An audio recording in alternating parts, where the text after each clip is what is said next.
You can just imagine a young person going for an interview, and the worst question that the interviewer can ask is, well, tell me something about yourself, at which point the young person's going to clam up. But if they say, oh, I see you've got D.A.V. on your CV here, can you tell me something about that?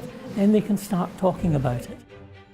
Duke of Edinburgh Award offers kids so much, but not everybody can go along, join a school group, and not everybody can do it without a little bit more support. As a family we can help them with quite a lot, but have to be putting up a tent isn't one of them. Fair enough.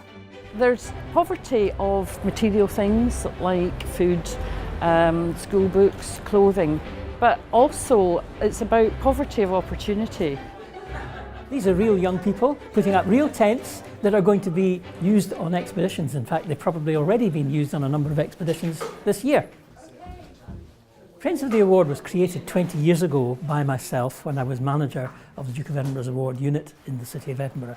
And I knew that we could do an awful lot more and widen access to the award and the benefits of the award, especially to disadvantaged and marginalised young people. Jackie, can we start off? Tell me a wee bit about your son, Chris. Chris he's 20.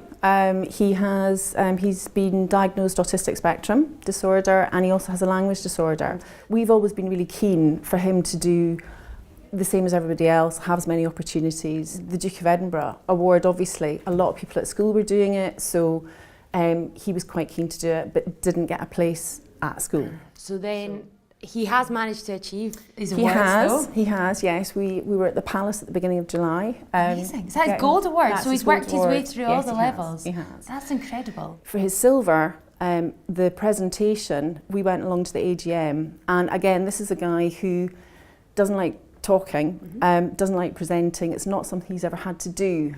He stood up with his team and did a PowerPoint presentation in front of the whole AGM of Friends of the Award. How did you feel seeing him do that? Just tearing up, definitely. Must have been so proud. Yeah, incredibly proud. He's just achieved so much. It's the white shirt that does it. I'm absolutely thrilled to see Friends of the Award still flourishing 20 years down the road, still doing everything that it set out to do and more. So today I am delighted because I have a cheque for £2,000 from the Scottish Childrenss Lottery, and it is going to Friends of the Award. They are just up here for £2,000. Yay! This will enable us directly to work in partnership with Rathbone. It'll enable us to help fund some of the activities that the young people might choose to be involved in, and then particularly it'll enable us to support them through their expedition.